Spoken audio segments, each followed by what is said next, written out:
ఘట్టములలో అమ్మగా వ్యవహరిస్తాడు. యెషయా గ్రంథం 46:4. యెషయా గ్రంథం 46:4. ముదిమి వచ్చు వరకు నిన్ను ఎత్తుకొని వాడును నేనే, తల వెంట్రుకలు నెరయ వరకు నిన్ను ఎత్తుకొని వాడును నేనే, నేనే చేసి ఉన్నాను, చంక పెట్టుకుని వాడును నేనే. ఏమండి, పురుషుడు ఎప్పుడన్నా చంకనేసుకుంటాడా? పురుషుడు ఎప్పుడైనా బిడ్డను చంకనేసుకుంటాడా? అవమానంగా ఫీల్ అవుతాడు. వాడు ఎన్ని కిలోలు బరువు ఉన్నా సరే నిలువుకే ఎత్తుకుంటాడు. నిలువుకి ఎత్తుకొని అట్లా టీవీగా నడుస్తాడు పురుషుడు. తండ్రి చంకన ఎక్కురా అంటాడా? ఎప్పుడన్నా మీ నాన్న అటు చంకన ఎత్తుకున్నాడా నిన్ను? నో. భుజం మీద. అవునా? అమ్మకి కొంచెం అవకాశం దొరికినా చంకనేసుకోవడానికి ట్రై చేసింది. అవునా? ఇక్కడ నిన్ను ఎత్తుకొని వాడను నేనే, చంక పెట్టుకొని వాడను నేనే అంటే ఎత్తుకొని వాడను అన్న కాడ మీ నాన్నని రా అంటున్నాడు. చంక పెట్టుకొని వాడను నేనే అంటే మీ అమ్మనయ్యా అంటున్నాడు ఆయన. ఇంకేం కావాలండి? ఇట్లా ఎన్ని చోట్ల ఉందో. స్త్రీ తన గర్భమున పుట్టిన చంటి పిల్లను కరుణింపక మానునా, వారైనా మరచుదురు గాని నేను నిన్ను మరువనన్నాడు. సియోను కుమారి, యెహోవా నన్ను మరచి ఉన్నాడని అనుకొనుచున్నది. అది చూడ, సైడ్ యాంగిల్లో చూడండి, యేసయ్య ఎట్లా ఎత్తుకున్నాడు ఆ బిడ్డను. చూడండి ఎట్ట కూర్చోబెట్టుకున్నాడు. చూడ, హ్యాండ్స్ ఎలా పెట్టాడో చూడు. ఆ ఫోటో అంటే చాలా బాగా నచ్చుతుంది నాకు. అది అమ్మ పెట్టినట్టు పెట్టాడు చూడు, హ్యాండ్స్ ఇలాగా.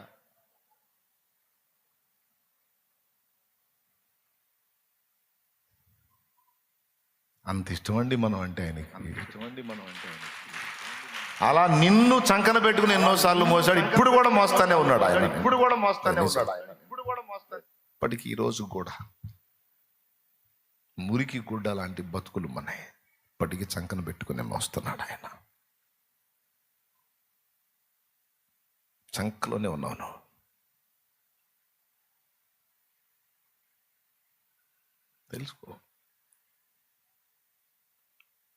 తెలుసుకునే ఒక తల్లిగా, తండ్రిగా, అన్నగా, ప్రియుడుగా ఆయన ఏం చెప్తున్నాడో చూడు.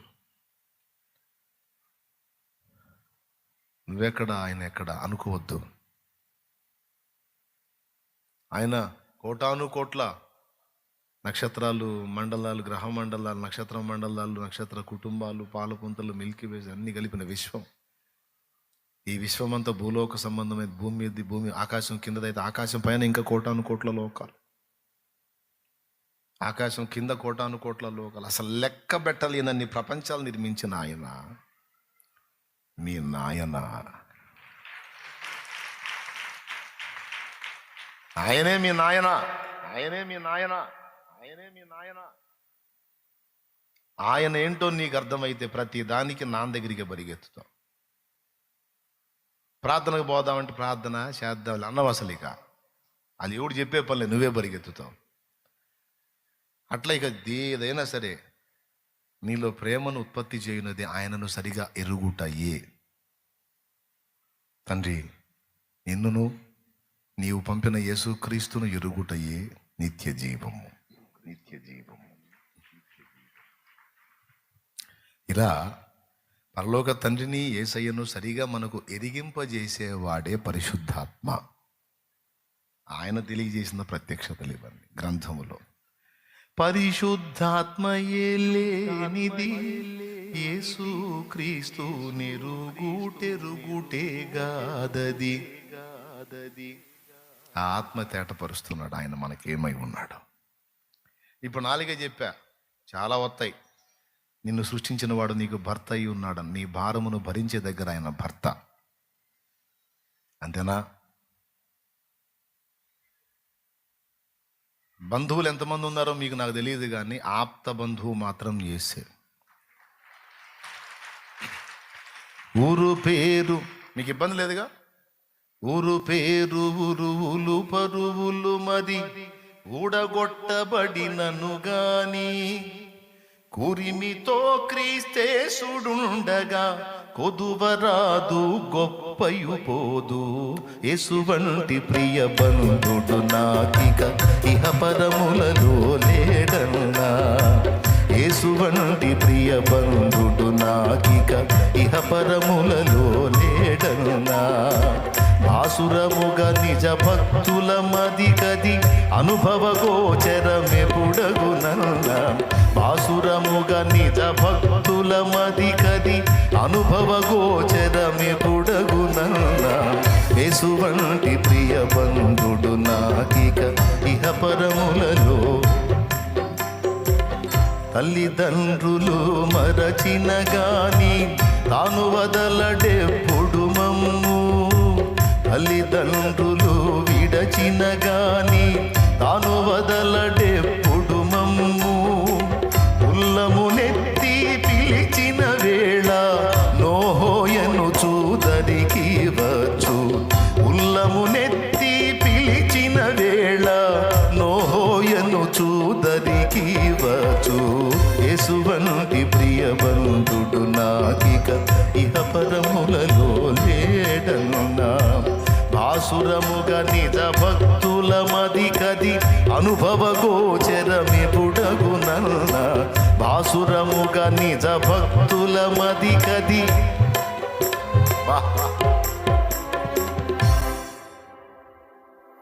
యేసయ్యను గూర్చి భాసురముగా నిజ భక్తుల మదికి అనుభవ గోచరం అంటే అనుభవం ఎప్పుడొస్తుందో, ఆయన అలా ఎప్పుడు తెలుసుకుంటారో అని అడుగుతున్నాడు. ఆయన పాడుతున్నాడు.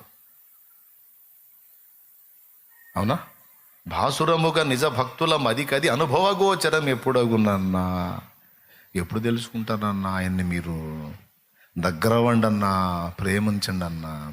ఇది మీకు అర్థమైతే ఆ ప్రేమ అదే మొలిచిద్దన్నా మీలో.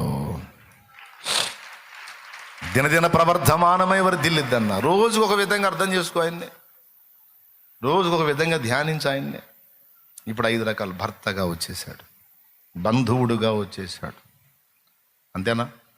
ది బెస్ట్ ఫ్రెండ్, మంచి స్నేహితుడు. మంచి స్నేహితుడు విడువక ప్రేమించును. అంతేకాదు ప్రాణం కూడా పెట్టును. మిగిలిన స్నేహితులు పెడతారో పెట్టరు, యేసయ్య పెడతాడు. ఒక మంచి స్నేహితుడిగా యేసు నీకు అర్థమయ్యాడా?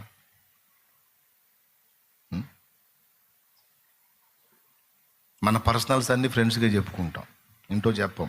వాడికి చెప్పుకుంటాం. వాడు ప్రాణ స్నేహితుడు అంటే వాడికి చెప్పుకుంటాం. ఆమె ప్రాణ స్నేహితుడు అంటే ఆమెకి చెప్పుకుంటాం. అన్నీ చెప్పుకోలేము ఇంట్లో.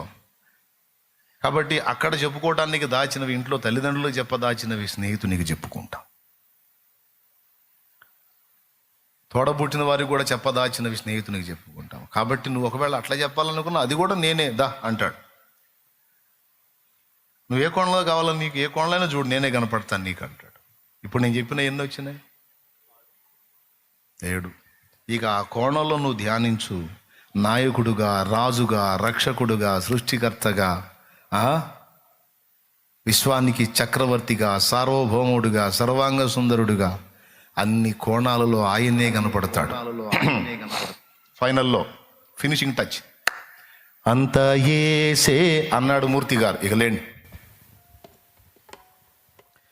నా భాష, నా ఊసు, నా ఆశ, నా యాస అంతా యేసే, జగమంతా యేసే, అంతా యేసే, జగమంతా యేసే. పాడు.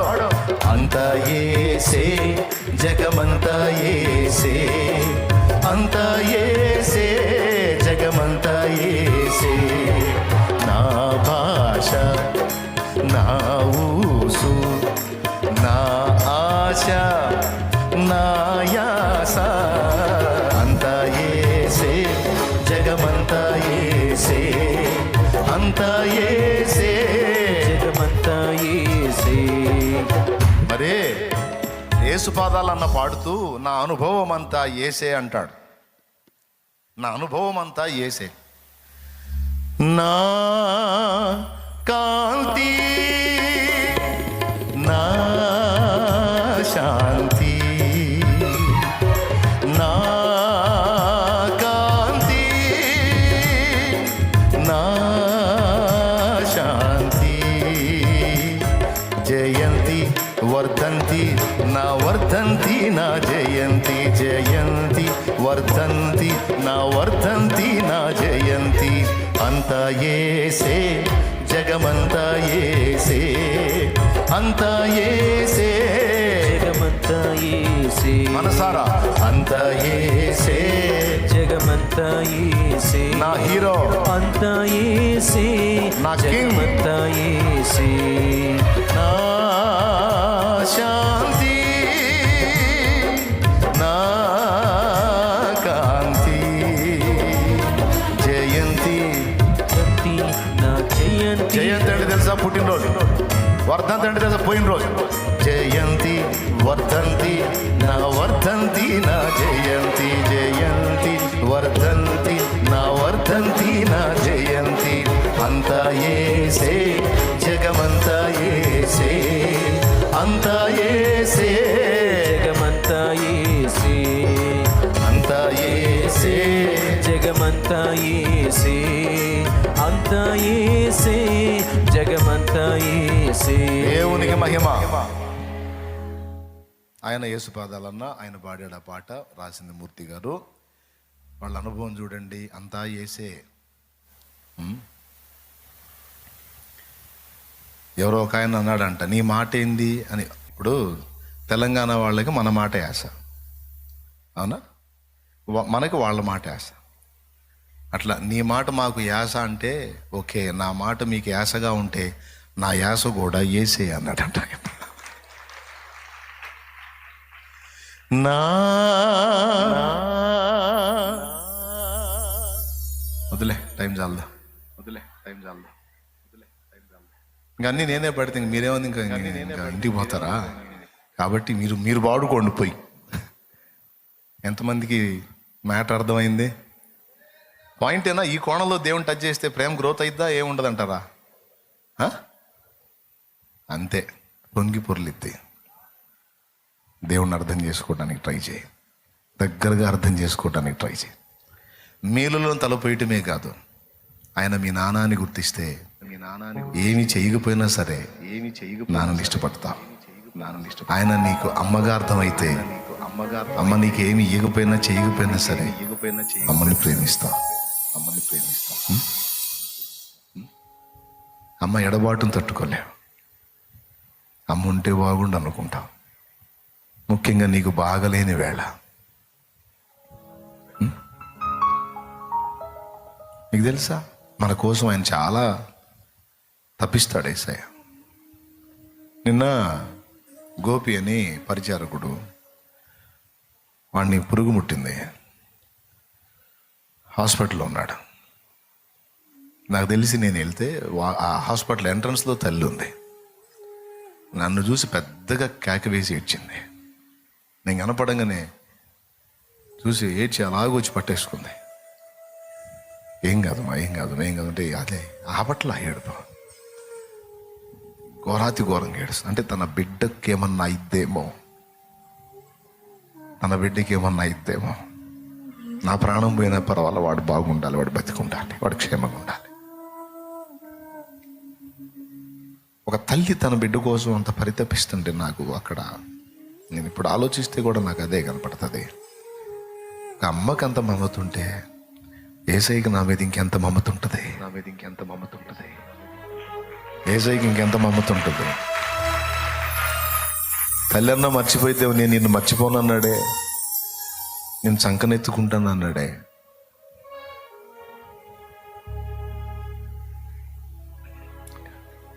కాబట్టి బిడ్డలారా, నేను చెప్పిన కోణంలో యేసయ్యని మీరు చూడగలిగితే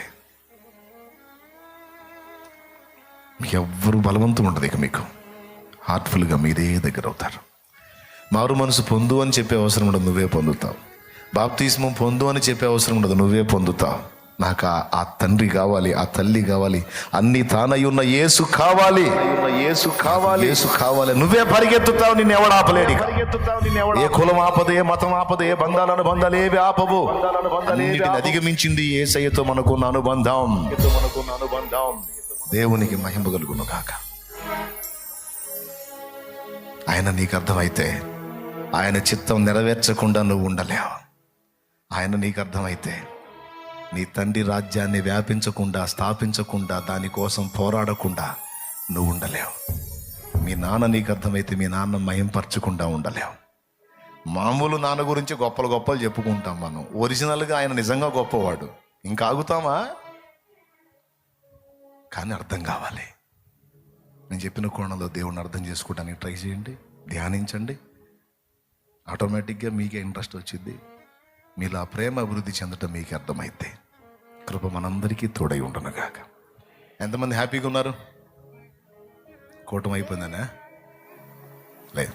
దేవుడు మరొక కోణంలో రకరకాలుగా మనకి గ్రహింపులోకి వచ్చాడు. రైట్. ప్రార్థన. పరిశుద్ధ తండ్రి, నీ పరిశుద్ధ పాదాల చెంత నీ పిల్లలందరూ వచ్చి ఉన్నారు. మాకు ఒట్టి దేవుడుగానే కాదు, నాన్నగా, అమ్మగా, అన్నగా, ప్రియునిగా, భర్తగా, బంధువుగా, రాజుగా, రక్షకునిగా, నాయకునిగా, స్నేహితునిగా, రకరకాలుగా మాకు ఈరోజు నిన్ను బయలుపరుచుకున్నావు. నన్ను ఎలా ఎరుగున్నావు నువ్వు? నేనేం తెలుసు నీకు? ఎట్లా తెలుసు నీకు? నువ్వు నాకు నాన్నగా తెలుసు యేసయ్యా, నా అమ్మగా తెలుసు నువ్వు. అవును బిడ్డ, నీకు తల్లిదండ్రి ఇద్దరు లేకపోయినా నీకు ఆయనే తల్లి, ఆయనే తండ్రి. నువ్వు ఆయన అమ్మ అని పిలవచ్చు. నువ్వు కలవరంలో అమ్మ అని పిలిస్తే యేసయ్యే పరిగెత్తుతాడు, నాన్న అని పిలిస్తే ఆయనే పరిగెత్తుతాడు. గుండె చెదిరి వ్యాధి భయమో, మరణ భయమో, సమస్యల భయమో, అప్పుల భయమో, మరి ఏ భయమో నువ్వు కలిగి ఉంటే, నానా నాకు ఈ విషయంలో భయంగా ఉంది నానా అని నువ్వు కలవరంలో కేక వేస్తే నీ దగ్గరకు వచ్చి కూర్చుని నిన్ను ధైర్యపరిచి, స్వస్థపరిచి, విడిపించే నాన్న ఆయనే. ప్రేమగల తండ్రి కొడుకు కన్నీళ్లు చూసినప్పుడు ఏమంటాడు తెలుసా? నువ్వు ఏడవాకురా, అవసరమైతే ఉన్నదంతా అమ్మేసైనా సరే నిన్ను బయటికి తెస్తాను, బాధపడవాకయ్యా అంటాడు నాన్న. అంతకంటే గొప్ప నాన్న, తన ప్రాణమే ఇచ్చిన నాన్న నీకున్నాడు. భయపడతాడు. అవసరాన్ని బట్టి కొన్ని సమస్యలు నిన్ను మంచివానిగా చేయటానికి, నిన్ను పరిశుద్ధినిగా చేయటానికి, దీనుడిగా చేయటానికి, నీలో ఆయన వ్యక్తిత్వాన్ని రూపుదిద్దటానికి కొన్ని శ్రమలు నీకు అనుమతించాడు తప్ప ఆయన నిన్నెంతో ప్రేమిస్తున్నాడు. కొన్ని ప్రతికూలతలు నీ జీవితంలో అనుమతించకపోతే నువ్వు మాట వినవు. తప్పనిసరి పరిస్థితుల్లో నిమిషం మాత్రము నీ మీద కోప్పడాల్సి వచ్చింది. గొప్ప వాత్సల్యంతో మరలా నిన్ను స్వస్థపరిచి, మరలా నిన్ను విడిపించి, నీకు పూర్ణ ఆరోగ్యమును, స్వస్థతయు మరలా రప్పించి ఆయనే నిన్ను సమకూర్చువాడు. ధైర్యం తెచ్చుకో, ఆయన వైపు మళ్ళుకో, ఆయన యొద్ద దీనంగా మొరపెట్టుకో. ఆయనతో మాట్లాడు, మనసు విప్పి. నాన్నతో మాట్లాడినట్టు, అమ్మతో మాట్లాడినట్టు, అన్నతో మాట్లాడినట్టు ఫ్రీగా సమీపంగా వెళ్ళి మాట్లాడు. ఆత్మ ప్రోత్సహిస్తున్నాడు. తండ్రి, నీ బిడ్డలకి ఇవన్నీ నీ ఆత్మ ద్వారా తెలియజేశాను. నేను సహా వీటిని అధ్యయనం చేసి మరి ఎక్కువగా నీకు దగ్గరై నీవు నాకు అనుగ్రహించిన బిడ్డల్ని కూడా నీకు సమీపంలోకి తేవడానికి సహాయించు. ఎంతమంది ఎన్ని రకాల వ్యాధుల్లో, బాధల్లో, శోధనల్లో, కన్నీళ్లలో, కష్టాలలో, మరణ పడకలో ఉన్నారో నా జరడగేస్తున్నాంలో వారికి విడుదల కలుగునుగా. వారి సర్వ శరీరం ఆరోగ్యవంతమై వారి శ్రమలన్నీ తొలగిపోయి సమాధానం కలగాలి. ఈరోజు నవ్వుల పాలైన జీవితాలే రేపు ఆనందకరమైన అనుభవాల్లో సాక్ష్యాలు ఇవ్వాలి. ఈరోజు కన్నీళ్ళే అన్నపానాలుగా ఉన్న కుటుంబాలు రాబోతున్న రోజుల్లో ఆనంద బాష్పాలు రాల్చాలి. ఆత్మీయతలో దిగజారిన వ్యక్తులై రాబోతున్న రోజుల్లో ఆత్మీయతలో ప్రజ్వలించాలి. కనికరించు. ఇక్కడున్న వారు లైవ్ ద్వారా వీక్షించేవారు ఎంతమంది విషయాలు విన్నారు? వారందరి హృదయాల్లో నీ ఎడల నూతనంగా ప్రేమ పుట్టించు. నీ అందలి ప్రేమతో మమ్మల్ని నింపు తండ్రి. నీ అందలి ప్రేమతో మమ్మల్ని నింపు. మేము నిన్న ప్రేమించుటలో విస్తరించున్నట్లు మాకు కృపనిపో.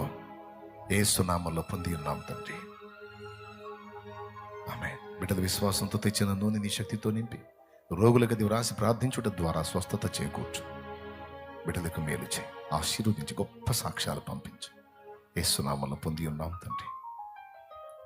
మన తండ్రి అయిన దేవుని ప్రేమ, ఆయన ప్రియకుమారుడు మనందరి ప్రాణప్రియుడైన యేసయ్య శాశ్వత నిత్య కృప, పరిశుద్ధాత్మతోడి మనోహర దివ్య సహవాసం, సమాధానం సమకూడిన మనకు సకల పరిశుద్ధులకు సార్వత్రిక సంఘమంతటికి సదా తోడి నిత్యత్వంలో చేరు పర్యంతం మనం నడిపించునుగాక.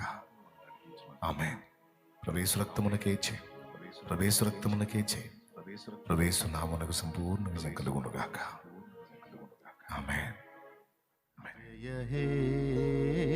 జయ హే జయ హే జయ హే జయ హే జయ హే జయ హే జయ హే జయ జయ దేవసుత జయ జయ విజయ సుత జయ జయ దేవసుత జయ జయ విజయ సుత జయ హే జయ హే జయ హే జయ హే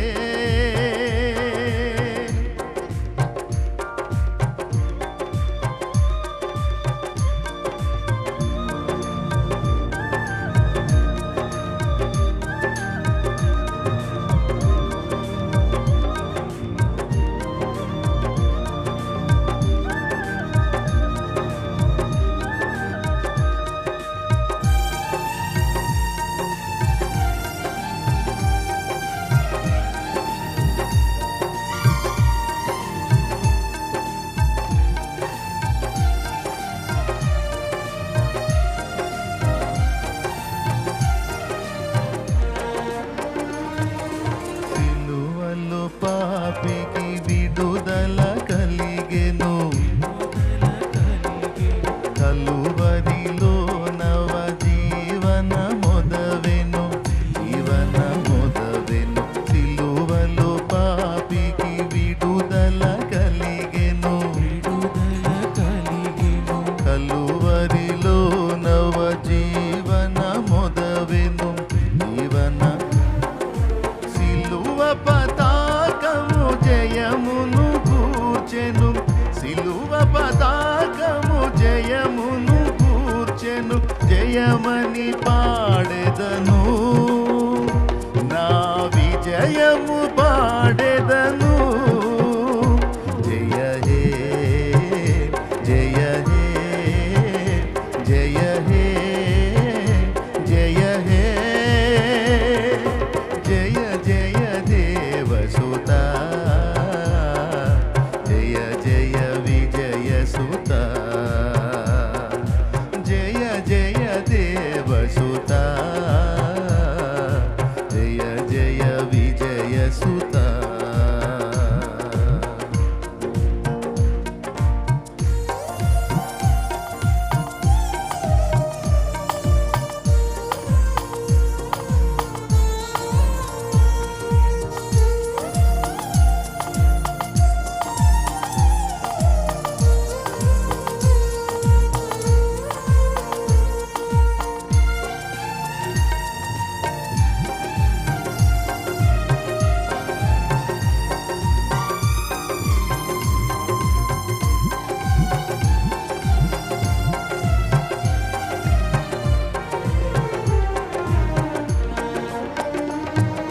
మరణపు కోటలో మరణమే సమసెను మరణమే ధరణిలో జీవిత భయములు తీరెను భయములు మరణపు కోటలో మరణమే సమసెను ధరణిలో జీవిత భయములు తీరెను మరణములో సహజయములు నావే మరణములో సహజయములు నావే జయమని పాడెదను నా విజయము పాడెదను జయ హే జయ హే జయ హే జయ హే జయ జయ దేవసుత జయ జయ విజయ సుత జయ జయ దేవసుత జయ జయ విజయ సుత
జయ హే జయ హే జయ హే జయ హే జయ హే జయ హే జయ జయ దేవసుత జయ జయ విజయ సుత మళ్ళా జయ జయ దేవసుత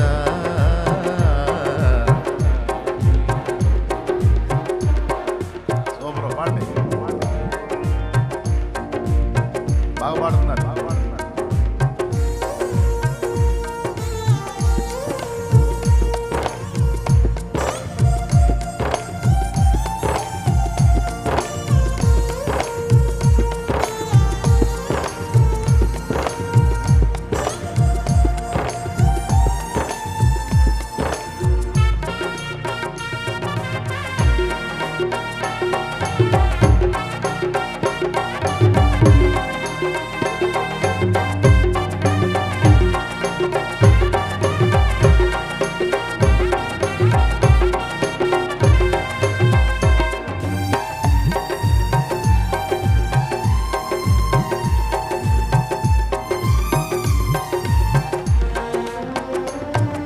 ప్రార్థన కాలము బహు ప్రియమాయను బహు ప్రియమాయను సార్థకమాయను దేవుని వాక్యము